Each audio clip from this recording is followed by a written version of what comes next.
ప్రజలందరికీ విద్యుత్ స్మార్ట్ మీటర్ల విషయంలో మేము చేసే విజ్ఞప్తి ఒకటే, ఈ మీటర్లు చాలా ప్రమాదం. మీ ఇంటిలో అదానీని ప్రవేశపెట్టడమే శాశ్వతంగా మన దోపిడీ చేసేటువంటి మీటర్. ఇది మామూలు మీటర్ లాంటిది కాదు. ప్రీపెయిడ్ స్మార్ట్ మీటర్ అదానీ ఒక కార్పొరేట్ కంపెనీది.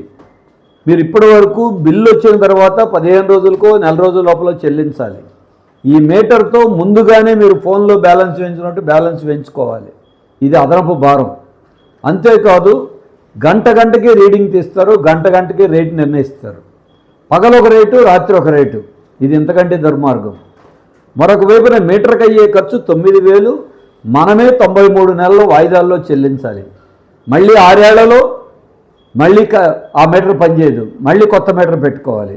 అంటే ఇక శాశ్వతంగా ఈ మీటర్ పేరుతో విద్యుత్ పంపిణీ సంస్థలోకి అదానీ సంస్థ ప్రవేశిస్తుంది. బాగున్న మీటర్లు ఎందుకు తీసేయాలి? 2 కోట్ల మీటర్లు ఎందుకు మార్చాలి? అందుకే ఇప్పటికే విద్యుత్ బిల్లులు పెరిగిపోయాయి. సర్దుబాటు ఛార్జీల పేరుతో ఏనాడో వాడుకున్న కరెంటుకి ఈరోజు బిల్లులు వేస్తున్నారు. ఇది దుర్మార్గం. ఇప్పుడు ఈ మీటర్ పెడితే చాలా చోట్ల ఇంకా బిల్లులు పెరిగిపోతున్నాయి. అందుకే ప్రతి ఒక్కళ్ళు మీ ఇంట్లో మీటర్ వద్దు, మీ అనుమతి లేకుండా మీటర్ పెట్టకూడదు. కాబట్టి అందరూ అడ్డుకోండి. రైతులు పంపు సెట్లకు మీటర్లు పెట్టొద్దని తిరగబడ్డారు, వాళ్ళకి ఆగింది. మీరు గతంలో మనమందరం చెత్త పన్ను రద్దు కావాలని పోరాడాం, రద్దయింది. ఇది ఆదిలోనే మీరు మేల్కొనండి. స్మార్ట్ మీటర్లు పెట్టకుండా ఎదుర్కోండి. మీ కాలనీలో, మీ వీధిలో, మీ అపార్ట్మెంట్లో అందరినీ ముందుగానే చెప్పండి.